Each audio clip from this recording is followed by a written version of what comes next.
Okay, Pro1 Fuel Maximizer and all its wonderful benefits. Um, there's a lot of problems with fuel and the fuel system, and this product solves pretty much all of them. I love this product, it's awesome. Um, Before we talk about the solution, however, I got to talk a little bit about the problem so we are on the same page with that. Um, it- you know, petroleum fuel, uh, uh, as it arrives, it doesn't break up completely. The fuel molecules don't break up appropriately and allow the proper amount of oxygen, sufficient amount of oxygen into in between the fuel molecules, allowing them to burn. You know, a really good example of this is if I were to take a stack of paper out of the printer tray or something like that, a stack of paper, put it on the ground and lit it up on fire. Anywhere where there's sufficient oxygen that could get to the paper, it's going to burn. But in between, in the middle, between the sheets, or between the ground and the paper, where there's not sufficient oxygen, it's not going to burn. And eventually the fire is going to be put out. But if I took that same stack of paper, shredded it up into bits and pieces, and put it in a pile and set it to fire, it's going to combust. It's going to burn. And likely very completely as well. That's exactly how this product works. These fuel molecules are bonded together, chemically bonded together. When you introduce this product into the system, it separates them.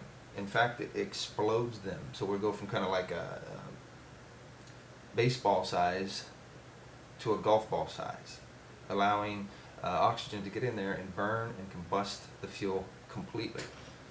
This is the beginning of solving the problems that we have, because if they don't break apart, these unburned hydrocarbons end up in the form of carbons, and we get huge carbon buildup.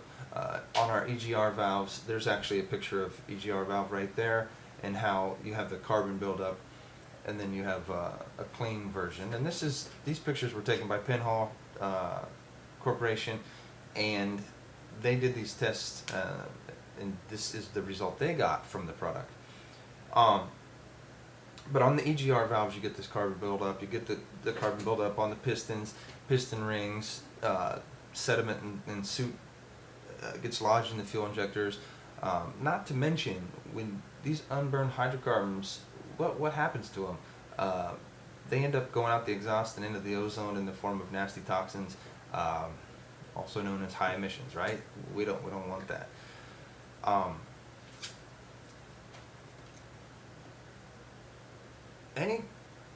If you go down to the store, auto parts store, and you look on the shelves, there's tons of products that clean your fuel system, and that's great. But it's a temporary band-aid, because it gets in there and it cleans the carbons out of the system and allows an increase in fuel efficiency for a while. But it's not solving the problem, because you're still putting that fuel in there. It's still not breaking apart, and it's not burning completely. So this product is very unique in the way that it solves the problem at the source. It burns the fuel completely, as well as cleans the system. And we have our lubrication technology in this as well. This is especially important to diesel and diesel fuels.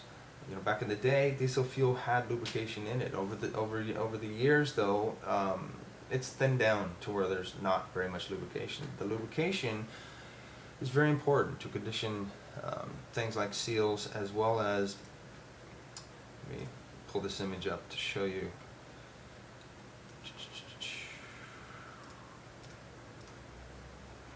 So here's an image of a couple pistons. They have carbon buildup on those rings, on those piston rings, and they're not functioning as they're supposed to. You're going to have a loss in compression. If you have a loss in compression, you're going to have a loss in power. If you have a loss in power, the system is going to overcompensate and consume more fuel. However, if you have this product in there, and as you remember from previous videos, this is a bonding lubricant, and our lubrication technology is in the fuel maximizer as well. So it'll bond to these rings and give you sufficient lubrication through these rings, allowing them to work as they're designed to do, maintaining compression, maintaining power, and of course you don't have to suck up as much fuel if you have an optimized system. Um, these three things are absolutely solving almost all the problems that we're aware of when it comes to fuel and fuel system. First and foremost, it breaks apart the fuel molecules. It changes the molecular structure of the fuel molecules, allowing appropriate, a sufficient amount of oxygen to get within those molecules and combust and burn. It certainly cleans the fuel system, cleans the carbon out, and prevents future carbon from happening. And of course, it lubricates the entire fuel system. Huge. That's pretty much the basis of the fuel maximizer.